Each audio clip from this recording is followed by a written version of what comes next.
দীর্ঘদিনের অপেক্ষা, কোটি মানুষের স্বপ্ন পূরণের সমীকরণ সবকিছুই মেলান মাঠে লড়াই করা ফুটবলাররা। লাল সবুজের জার্সিতে ম্যাচ জয়ে কত ত্যাগ তিতিক্ষার গল্পই না লুকিয়ে থাকে দেশের ফুটবলারদের। প্রতিপক্ষের বিপক্ষে চোখে চোখ রেখে লড়াই চালিয়ে যাওয়া ফুটবলারদেরও রয়েছে অনেক চাপা কষ্ট।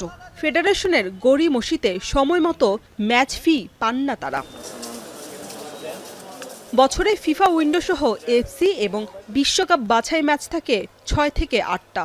একটা ম্যাচে মাঠে নামলে নামমাত্র ২০,০০০ টাকা জমা পড়ে একজন ফুটবলারের অ্যাকাউন্টে। তবে নেপালের বিপক্ষে ফিফা ফ্রেন্ডলি আর এশিয়ান কাপ বাছাইয়ে ভারতের সঙ্গে ২২ বছর পর জেতা ম্যাচের ফি খেলোয়াড়দের এখনও বুঝিয়ে দেয়নি বাফুফে।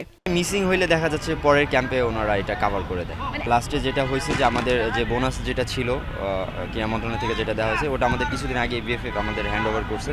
সো হয়তো আমরা নেক্সট ক্যাম্পে যখন উঠবো তখন হয়তো আমরা এটা পেয়ে যাবো পরের যে ম্যাচ ফি যেটা।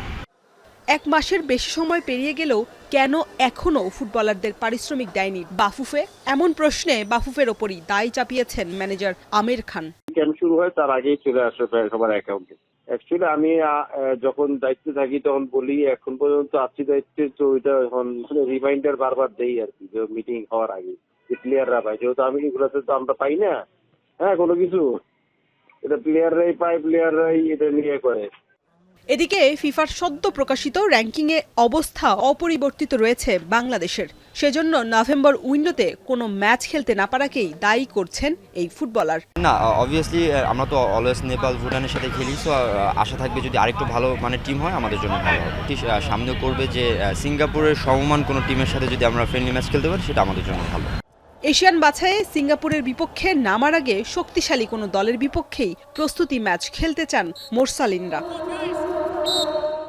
শরীফ রাউশন, এখন ঢাকা।